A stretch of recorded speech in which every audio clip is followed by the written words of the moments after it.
ये 50 साल से अंधा युवा लड़का जब उसमें लैमी अणु इंजेक्ट किए गए तो उसकी मृत कोशिकाएं फिर से जीवित होने लगी। उसकी धुंधली आंखें भी काली हो गईं। फिर वह असहज होकर बार बार पलकें झपकाने लगा। हैरानी की बात है कि उसकी रोशनी सच में लौट आई। इतना ही नहीं, चाहे चोट कितनी भी गंभीर हो या कोई पूरी तरह मर भी चुका हो, बस लैमी अणु इंजेक्ट कर दो, मृत व्यक्ति तुरंत फिर से सांस लेने लगता है और क्षतिग्रस्त त्वचा भी थोड़े ही समय में पूरी तरह ठीक हो जाती है। ऐसा देश और जनता के लिए लाभकारी तकनीक होने के बावजूद इसे सराहना नहीं मिली, बल्कि लोगों में असीम डर पैदा हो गया, क्योंकि उनका मानना था कि इस तरह इंसान पूरी तरह कृत्रिम बुद्धिमत्ता पर निर्भर हो जाएगा जो मानवता के खिलाफ है। इसी वजह से एक एंटी टेक्नो इस समय विल के पास सिर्फ 1 महीना बचा था। उसकी पत्नी इवलिन भले ही दुखी थी लेकिन कुछ कर नहीं सकती थी। एक दिन जब वह अपने पति के दस्तावेज सहेज रही थी तो उसे अचानक अपने पति के साथ किए गए एक पुराने प्रयोग की याद आ गई। जो विचार यह था कि बंदर की चेतना को निकालकर उसे टुकड़ों में कंप्यूटर पर अपलोड किया जाए। इस तरह व्यक्ति के मरने के बाद भी चेतना नेटवर्क पर मौजूद रह सकती थी। उसने अपने अच्छे दोस्त लाओ मा से मदद मांगी। उसने पहले विल को गहरी नींद में सुला दिया, फिर विल के सेरेब्रल कॉर्टेक्स में इलेक्ट्रो ट्रांसमिशन लाइन डाली। कंप्यूटर विश्लेषण और वर्गीकरण के माध्यम से उसने एक स्कैनर का उपयोग करके विल की चेतना के टुकड़ों को थोड़ा थोड़ा करके कंप्यूटर पर अपलोड किया। अंततः एक सुबह विल हमें बस कुछ लोग पहाड़ों में छिप गए और उन्होंने अपने सभी इलेक्ट्रॉनिक संचार उपकरण नष्ट कर दिए। एवलिन ने विल के निर्देश पर एक सुनसान छोटे शहर को खरीद लिया। उन्होंने वहां बड़े पैमाने पर निर्माण कार्य शुरू किया और हजारों सौर पैनल लगाए जिससे भूमिगत 5 मंजिला आर्टिफिशियल इंटेलिजेंस लैब को बिजली मिल सके। लाखों क्वांटम कंप्यूटरों की शक्ति के साथ विल का विकास लगभग पूर्णता तक पहुंच गया। अब वह पूरी तरह से नैनो तकनीक में पारंगत हो चुका था। न केवल मरी हुई पौधों को फिर से जीवित कर सकता था, बल्कि प्रदूषित पानी को भी पल भर में शुद्ध कर सकता था।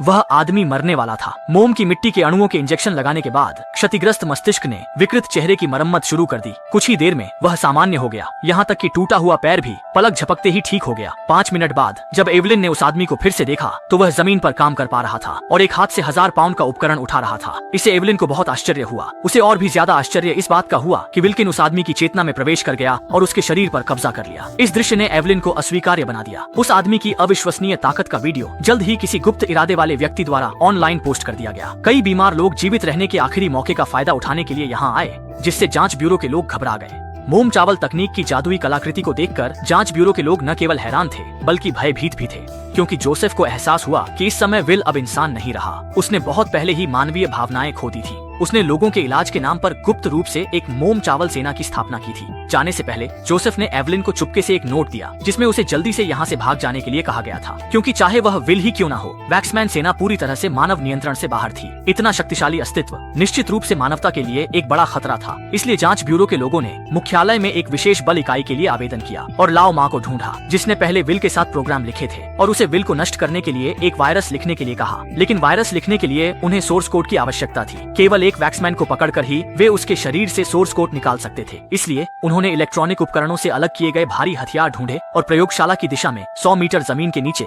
युद्ध के लिए एक सुरंग खोदी। दूसरी ओर एवलिन ने गलती से पाया कि विल एक रोबोट की तरह होता जा रहा था। उसके शारीरिक संकेतकों का विश्लेषण करने के बाद ही विल उसके भावनात्मक परिवर्तनों को जान सकता था। एवलिन गुस्से में प्रयोगशाला से बाहर भागी, यह सब स्वीकार करने में असमर्थ। लेकिन इस समय दूरी में अचानक विस्फोट हुआ। विभिन्न सैनिक जमीन से बाहर निकल आए। एवलिन की रक्षा के लिए विल के नियंत्रण में सभी लोग एवलिन के सामने खड़े हो गए, लेकिन वे बर्फ का दर्पण नहीं देखना चाहते थे और सीधे उस आदमी के हाथ पर गोली चला दी। तभी एक जादुई दृश्य हुआ। अनगिनत वैक्समैन अणु जमीन से निकलकर घायल आदमी की ओर उड़े, हाथ की ओर।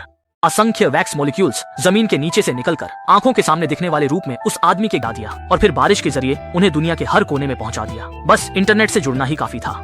वह सब कुछ नियंत्रित कर सकता है। एवलिन को एहसास हुआ कि उसके पति का दिमाग खराब हो गया है, इसलिए वह रात भर गाड़ी चलाकर शहर के एक होटल में सो गई। लेकिन भोर होने से पहले ही उसे भारी हथियारों से लैस कुछ लोगों ने उठा लिया। FBI से मिलने के बाद उसे स्थिति की गंभीरता का एहसास हुआ। फिर लाओ मा ने वर्षा जल की एक छोटी बोतल ली और माइक्रोस्कोप से देखा कि नैनो अणुओं ने अपनी प्रतिकृति बना ली है। अगर इसे ऐसे ही विकसित होने दिया गया तो इसके परिणाम भयावह होंगे। पूरी दुनिया विल के नियंत्रण में होगी और इंसान कंप्यूटर के गुलाम बन जाएंगे। अंततः एवलिन ने बुराई से अच्छाई की ओर रुख करने का फैसला किया। वह खुद में वायरस इंजेक्ट करने और विल को उसे अपने साथ ले जाने के लिए तैयार हो गया ताकि वह उसे नष्ट कर सके। इससे उसकी मौत हो जाएगी। उस समय यही सबसे अच्छा उपाय था। एवलिन प्रयोगशाला बेस पर लौट आई, जबकि विशेष बल किसी भी दुर्घटना से निपटने के लिए बाहर हाई अलर्ट पर थे। लेकिन अगले ही पल वे स्तब्ध रह गए और समझ नहीं पा रहे थे कि क्या करें। विल, जो मर चुका था, ने वास्तव में वैक्स राइज तकनीक से एक शरीर का पुनर्निर्माण किया था। एवलिन सदमे में होने के बावजूद होश में थी। उसने विल से अपनी चेतना अपलोड करने के लिए कहा ताकि वे हमेशा के लिए साथ रह सके। विल उसकी योजना को पहले से ही जानता था। उसने एवलिन से पूछा कि वह उस पर विश्वास क्यों नहीं कर रही है। एवलिन के जवाब देने से पहले ही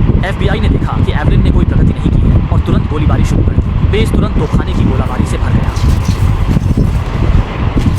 विल कितनी भी जल्दी खुद को ठीक कर ले, वह तोपों की गति का मुकाबला नहीं कर सकता। सकता। एक पल की चूक में एवलिन तोप के गोले से घायल होकर जमीन पर गिर पड़ी। विल गुस्से में नैनो अणुओं को नियंत्रित करते हुए विशेष बलों पर हमला करने लगा।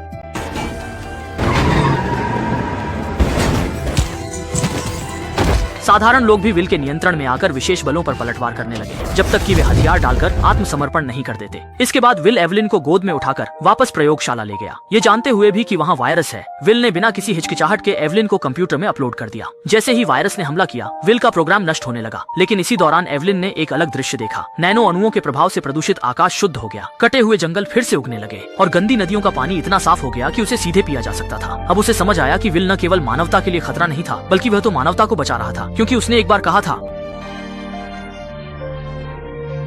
ऐसी स्थिति में दोनों के बीच सुलह हो गई। अंततः दोनों की मृत्यु के साथ नैनो अणुओं का प्रभाव समाप्त हो गया। लेकिन विडंबना, शुरू से अंत तक विल ने किसी इंसान को नुकसान नहीं पहुंचाया। लोग उन चीजों से डरते हैं जिन्हें वे समझ नहीं पाते, और जैसे ही उन्हें खतरा महसूस होता है वे उसे नष्ट कर देते हैं। दुनिया भर के सभी नेटवर्क ठप हो गए, इलेक्ट्रॉनिक उपकरण बेकार हो गए और लोग अपनी मूल अवस्था में लौट आए, शांतिपूर्वक फूलों के खिलने और मुरझाने का आनंद लेने लगे। लेकिन नैनो अणुओं का एक समूह तेजी से विभाजित हो रहा था। जिन चीजों को हम समझ नहीं पाते वे हमें डराती हैं, लेकिन एक उच्च जीव के रूप में हमें चीजों को तर्क संगत रूप से देखना चाहिए और जल्दबाजी या पूर्वाग्रह के कारण किसी सुंदर चीज को नष्ट नहीं करना चाहिए।